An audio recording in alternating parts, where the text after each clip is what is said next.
कहीं भी ऊंच नीच रह गई तो आपको दिक्कत आ सकती है, क्योंकि 8 घंटे की स्टडी आपको एक दिन में चाहिए ही चाहिए। आपकी स्पीड बढ़ेगी और वो स्पीड आपके एग्ज़ाम देते टाइम बहुत काम आएगी, क्योंकि स्पीड बहुत ही ज़्यादा मैटर करती है मैथ के एग्ज़ाम में। मुझे इंस्टाग्राम पे बहुत सारे मैसेजेस आ रहे थे कि क्या हुआ भैया, आपने पिछले सैटरडे वीडियो नहीं डाली, आपने पिछले सैटरडे स्किप कर दिया।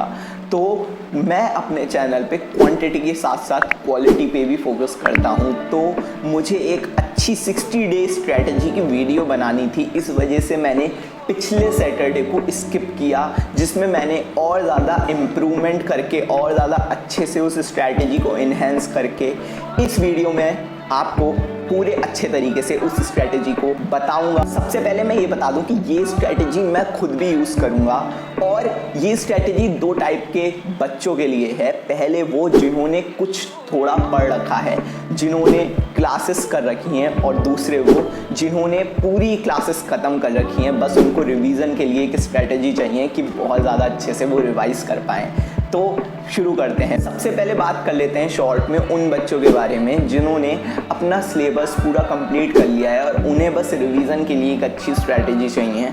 तो सबसे पहली बात, आपके पास पूरे 60 दिन बचे हुए हैं रिवाइज करने के लिए। आपका सिलेबस कंप्लीट है, आप अपनी लर्निंग पे फोकस कीजिए, खासकर लॉ को लर्न कीजिए, मैथ में ज़्यादा से ज़्यादा क्वेश्चंस को प्रैक्टिस कीजिए, और साथ ही में इको में अपने कॉन्सेप्ट की क्लियरिटी लाइए। अगर आपके कॉन्सेप्ट क्लियर हैं तो क्वेश्चंस बहुत ज़्यादा आसान आते हैं, इको के काफ़ी अच्छे से कर सकते हैं। और अकाउंट्स में तो आपको पता ही है, प्रैक्टिस प्रैक्टिस और सिर्फ प्रैक्टिस। तो आपकी मोस्टली तैयारी हो चुकी है और आपको बस प्रैक्टिस की ज़रूरत है, और मैं भी इसी कैटेगरी में फॉलो करता हूँ। बट मेरी लर्निंग पावर थोड़ी वीक है और लॉ में मुझे देर से याद हो रहा है, जिसकी वजह से मुझे काफ़ी दिक्कतें आ रही हैं इस टाइम भी।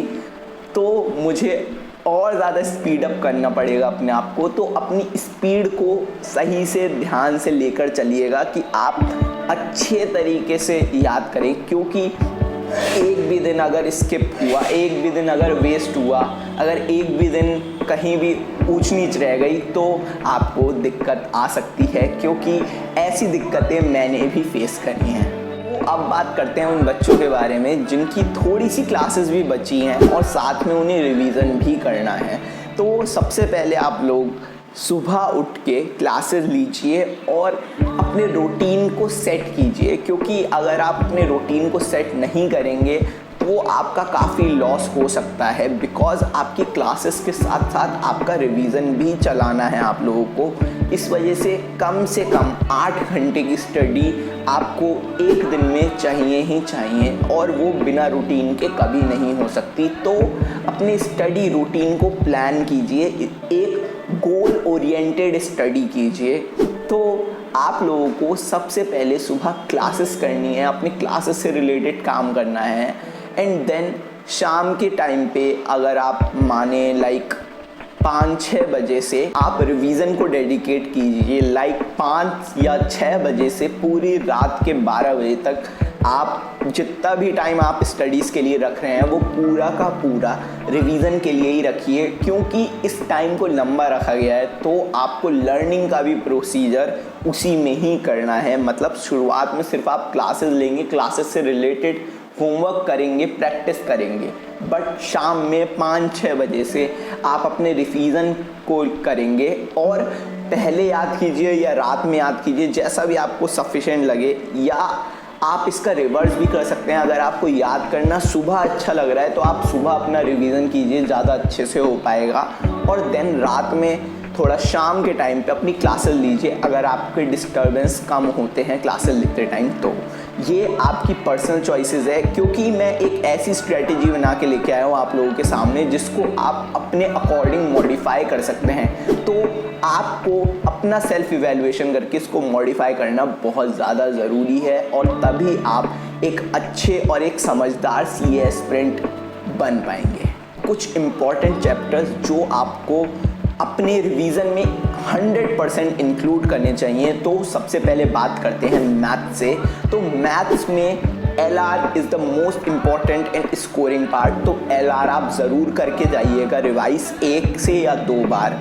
और LR में आपके क्वेश्चंस लिमिटेड हैं, तो आप उन्हीं लिमिटेड क्वेश्चंस को बार बार प्रैक्टिस करेंगे तो आपकी स्पीड बढ़ेगी और वो स्पीड आपके एग्ज़ाम देते टाइम बहुत काम आएगी, क्योंकि स्पीड बहुत ही ज़्यादा मैटर करती है मैथ के एग्ज़ाम में। साथ ही में जो स्पेसिफिक मैथ है उसमें डिफरेंशिएशन इंटीग्रेशन जैसे चैप्टर जो 1 या 2 मार्क्स के ही आते हैं और वो आपका 1-2 दिन खा जाएंगे, उनको तो पूरी तरीके से ही इग्नोर कीजिएगा। और रेशियो प्रोपोर्शन जैसे चैप्टर, टाइम वैल्यू जैसे चैप्टर, APGP जैसे चैप्टर, सीक्वेंसेस एंड सीरीज जैसे चैप्टर ज़रूर करके जाइएगा, क्योंकि वो काफ़ी स्कोरिंग और काफ़ी इजी दोनों चीज़ें एक साथ हैं। और टाइम वैल्यू मनी तो काफ़ी ज़्यादा ही आता है, तो आप उसको ज़रूर मैथ में करके जाइएगा रिवाइज 1 से 2 बारी। साथ ही में आप लोगों को इनके एडिशनल क्वेश्चन करने की कोई भी ज़रूरत नहीं है जो मॉड्यूल में दे रखे हैं, बस एक्सरसाइजेस के क्वेश्चन कीजिए और ये चैप्टर काफ़ी स्कोरिंग और साथ ही में इजी दोनों हैं, तो दिमाग से चलिएगा। और अब बात करते हैं स्टैटिस्टिक्स के बारे में। तो स्टैटिस्टिक्स में correlation and regression, ability, statistical distribution, statistical data, तो ये सब बहुत ही ज़्यादा स्कोरिंग चैप्टर हैं। खासकर जो 11th और 12th चैप्टर है वो तो काफ़ी स्कोरिंग है, आपको ज़रूर करके रिवाइज करके ही जाना चाहिए।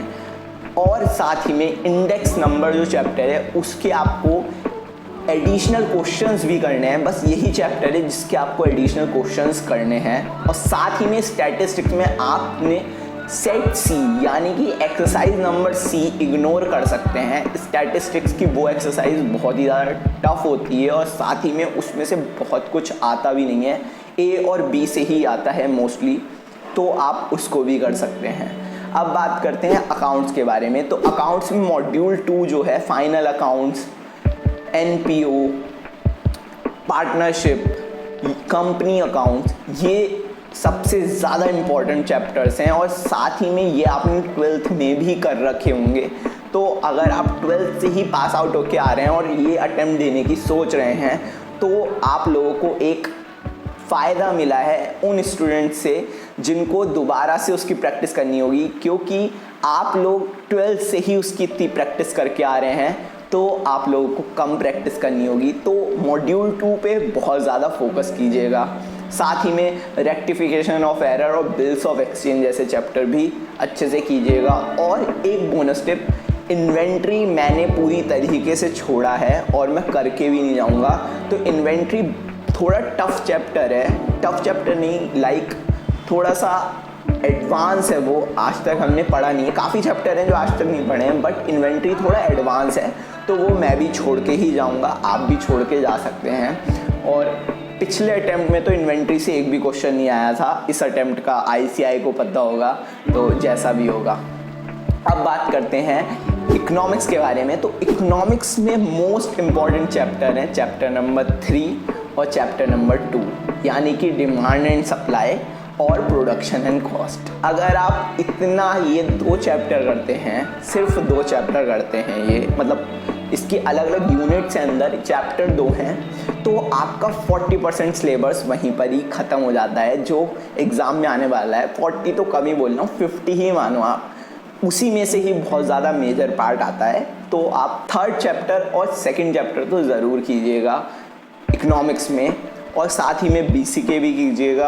और इकोनॉमिक्स के जो बाकी चैप्टर्स हैं वो काफ़ी इजी हैं। इकोनॉमिक्स का पेपर लाइट रहता है, स्कोरिंग रहता है, तो आप उसको आराम से टैकल कर सकते हैं अगर आप 1 हफ्ते का भी रिवीजन करें तब भी।